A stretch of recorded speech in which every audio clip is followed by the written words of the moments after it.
best entertainment on the earth. Tune in for Comics with Perch.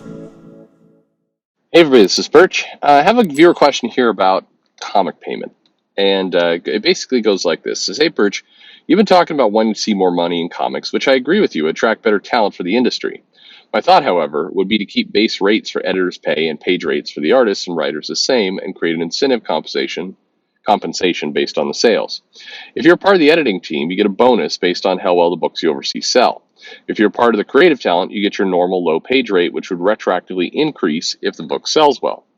For example, if a book sells under 25,000 units, and you get your regular page rate, but if it sells 25,000, the publisher will retroactively adjust the page rate by $25 a page, or if the book sells 50,000 units, they will retroactively have their page rate adjusted by $50 a page. It seems, at least to me, that this would incentivize people to create comics people want to buy and may even help reduce the negative fan interaction on social media, since less pissed off people means they get more money. Do you think this would work in the comic industry? This is from Jeff in Chicago. So thank you, Jeff. So there are incentive programs, in the form of royalties, right? So there are royalty checks that get sent out, and there are kind of very loose programs.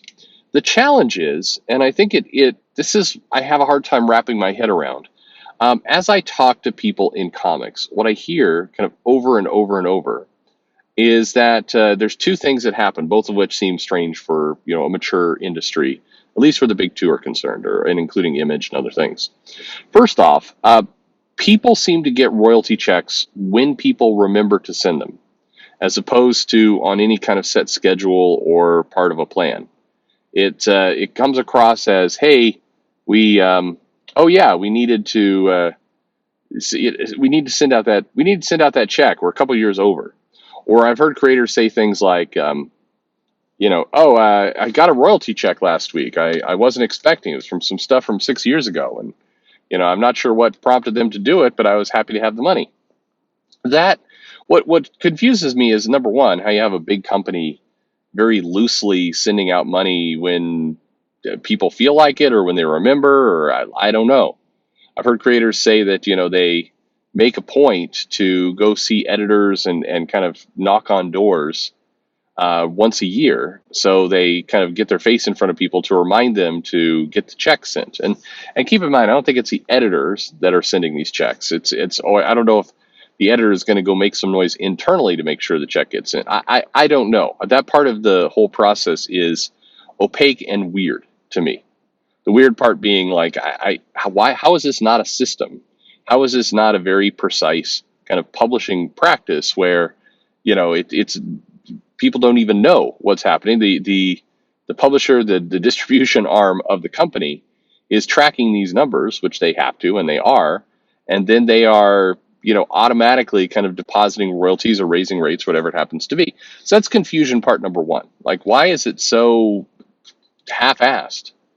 And this isn't new. Even it's separate from what you're talking about. There's this program for a while that comic book shops could market and spend money to promote themselves, and DC would reimburse them. They would give some money back. Sometimes full. It was varied, but they ended this system rather abruptly, and they didn't tell anyone. And then they kind of just sent out checks to some of the stores that complained and ones that had good relationships with the company for a while, and then they just stopped sending the checks completely. They didn't ever really say, hey, we've stopped this. If you inquired like, hey, I'd like to get this paid, you might get a response of, oh, we don't do that anymore. But there's not any real formal communication, and it was just confusing to a lot of people. And more confusing when you'd go to a con the next year and other retailers are like, oh, I still got money. That's the kind of stuff that goes on in comics all the time. It's very random.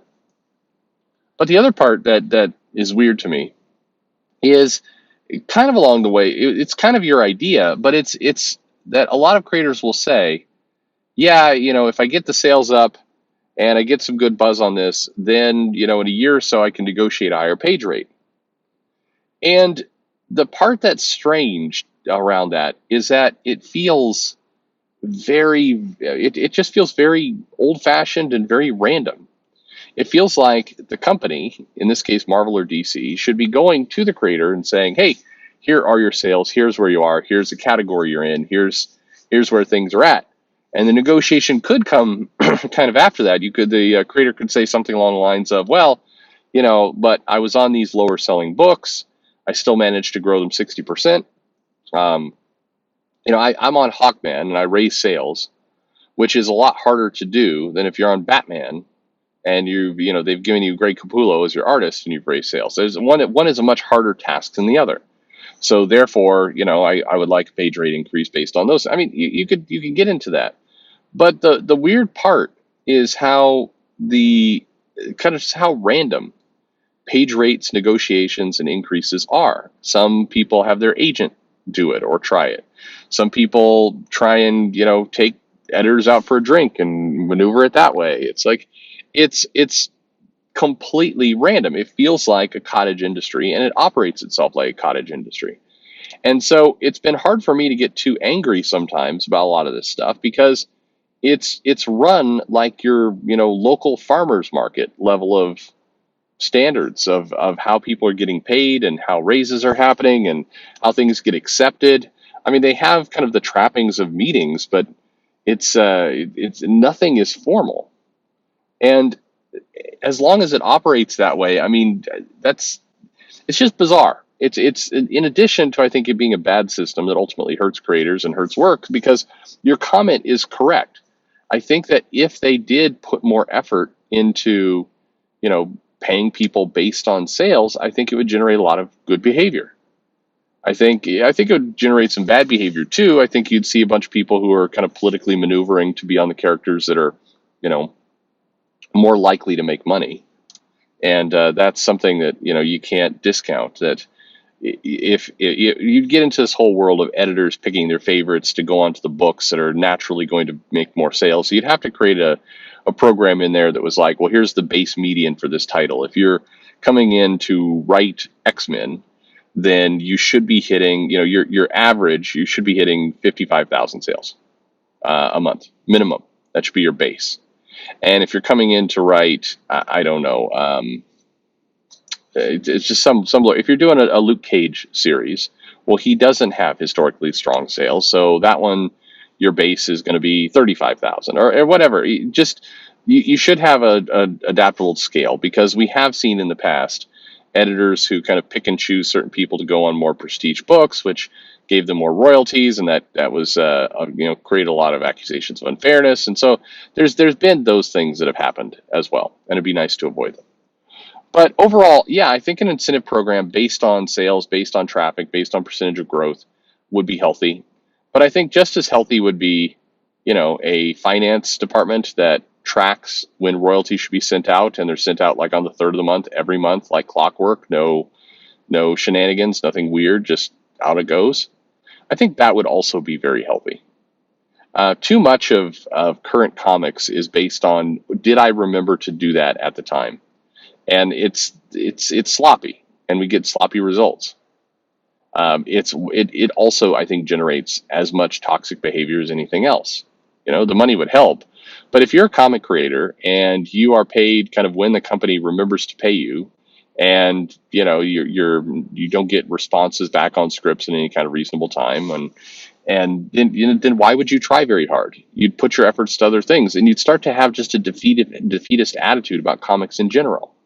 And if you're an editorial and you're also seeing this stuff go around, and maybe you're understaffed, but also nobody's like knocking on your door trying to implement standards, and I mean, if you're kind of left to your own devices, I've heard people coming into Marvel are kind of just like, well, good luck. Hope you survive the experience. Ha ha ha ha. That's a line from a comic book we made. Isn't that funny? Ha ha ha. Anyway, good luck. And if that's the kind of environment, then yeah, you got to make it more professional. You got to tighten it up where the money is concerned, where the training is concerned, where all that stuff. And I think you would get a much better result. But anyway, that's my answer to you. Yeah, I'm in favor of incentive-based payment for sure. Reliable incentive-based payment would go a long way, and I think we'd see a healthier, better comic industry as a result. So, good question. Hope that answered it. And for all of you out there, like and subscribe, of course, as always, and thanks for listening.